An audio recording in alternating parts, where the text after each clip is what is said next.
Hello दोस्तों, CITS का entrance exam अगर देना है तो ये previous year question entrance exam के कर लो दोस्तों। डेली क्वेश्चन लेकर आएंगे, आप क्वेश्चन देखिए।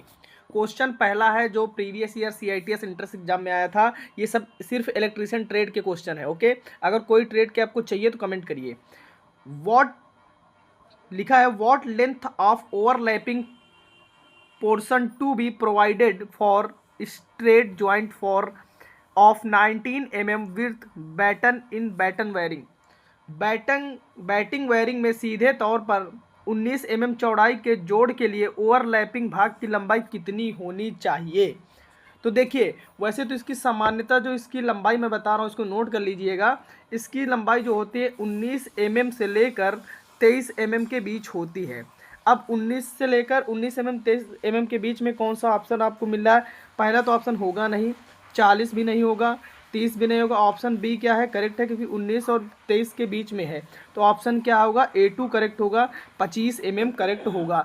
वीडियो को शेयर करो, चैनल को सब्सक्राइब कर लो। इस तरह के हम क्वेश्चन करा देंगे कि आप इंटरेस्ट निकाल सको और अच्छा गवर्नमेंट कॉलेज पा सको। ठीक है, अगला क्वेश्चन है, रॉड प्रकार के विसर्जन हीटर के हीटिंग तत्व के लिए किस प्रकार के इंसुलेशन का उपयोग किया जाता है? Which type of insulation is used for the heating element of rod type immersion heater. तो इसका उत्तर जानने से पहले आप जान लो कि हमारा जो मैग्नीशियम ऑक्साइड है इसका यूज़ किया जाता है, अर्थात A2 में देखिए मिनरल ऑक्साइड लिखा तो ये गलत है, इसको थोड़ा अवॉइड करना। यहाँ पर MgO लिख लीजिएगा। MgO मतलब magnesium oxide. Option A2 correct जवाब रहेगा। अगला क्वेश्चन क्या है? अगला क्वेश्चन आपके सामने है। क्वेश्चन है, what is the normal temperature of the heating element used in the domestic heating appliances. दोस्तों, हीटिंग अप्लायंसेस जैसे हीटर हो गया, गीजर हो गया, आयरन हो गया, ठीक है, इनमें सामान्यतः जो यूज़ की जाती है वायर, उसका नाम भी याद रखना, नाइक्रोम वायर का यूज़ किया जाता है। आंसर होगा यहाँ पर क्या होगा? A1 होगा, यानी 550 डिग्री से सेल्सियस से लेकर 900 डिग्री सेल्सियस के बीच होना चाहिए। ऑप्शन A1 क्या है? करेक्ट जवाब रहेगा। ठीक है, अगला क्वेश्चन क्या है? सारे क्वेश्चन निम्मी के हैं। What is the temperature that a gas field tungsten filament lamp operates. वह कौन सा तापमान है जो गैस से भरे टंगस्टन फिलामेंट लैंप का संचालन करता है? तो सबसे पहले आपको टंगस्टन जानना पड़ेगा। टंगस्टन का सिंबल होता है W, और ये सबसे ज़्यादा राजस्थान में पाया जाता है। ये भी याद रखना, आपके जीके के लिए इंपॉर्टेंट रहेगा। वह कौन सा तापमान है? तो दोस्तों याद रखना, इसका आंसर क्या होगा? सबसे पहले आपको मैं बता दूं, 2500 डिग्री सेल्सियस से लेकर 3000 डिग्री सेल्सियस के बीच होना चाहिए। तो अब यहाँ पर आप ऑप्शन देखिए, 2500 से शुरू हो तो ये पहला ऑप्शन कट गया, ठीक है, और 1500 कट गया, 1200 कट गया। ऑप्शन क्या होगा? A4 सही है, क्योंकि ये 2700 डिग्री सेल्सियस है, अर्थात 2700 डिग्री सेल्सियस है। तो 2500 डिग्री सेल्सियस से लेकर 3000 डिग्री सेल्सियस तक होना चाहिए।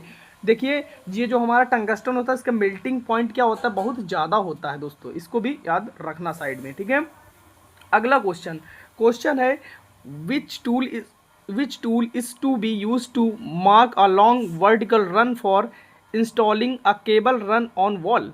दीवार पर केबल चलाने के लिए लंबे ऊर्ध्वाधर रन को चिन्हित करने के लिए किस उपकरण का यूज किया जाता है? Option A4 plum Bob. किसका यूज किया जाता है? Plum Bob. प्लम बॉब, जिसको हम लोग गांव की भाषा में साहुल कहते हैं। क्या कहते हैं? साहुल कहते हैं। इसको भी थोड़ा याद रखना। दीवार की वायरिंग को सीधा अलाइनमेंट में रखने के लिए हम लोग इस प्लम बॉब का यूज करते हैं। ठीक है, अगला क्वेश्चन थोड़ा विजुअल कम है, लेकिन मैं पढ़ के बता देता हूँ। किस प्रकार के इंसुलेटर का उपयोग मृत सिरों पर समाप्त होने वाले कंडक्टरों के तनाव यानी कि टेंशन को लेने के लिए किया जाता है? Option A2 cycle insulator. कौन सा है? Cycle insulator. अगला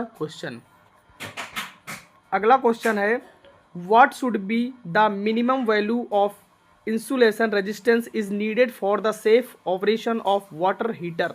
देखिए, वाटर हीटर के सुरक्षित संचालन के लिए इंसुलेशन रेजिस्टेंस का न्यूनतम मूल्य कितना होना चाहिए? तो दोस्तों ऑप्शन ए 1 मेगा ओम। कितना होगा? 1 mega ohm. Option A1 correct जवाब रहेगा दोस्तों। अगला क्वेश्चन से बढ़ने से पहले चैनल को सब्सक्राइब कर लो अगर अभी तक नहीं किया है। What is the background colour of warning sign in the basic category. दोस्तों बुनियादी श्रेणी में चेतावनी के संकेतों का पिछला आधार क्या है? नीला है, वाइट है, पीला है और ग्रीन है। आंसर A3 पीला है। क्या है? पीला है। अगर आपसे बॉर्डर पूछ ले तो आपको बॉर्डर में याद रखना ब्लैक बताना है। बॉर्डर किसका होता, किस रंग का होता है? ब्लैक होता है।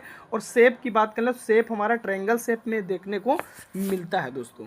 अगला क्वेश्चन है which is the capacity of secondary cell. द्वितीयक सेल की क्षमता कौन सी है? तो द्वितीयक सेल की जो क्षमता होती है वो क्या होती है? AH बोले तो एम्पियर ओवर A4 करेक्ट जवाब रहेगा।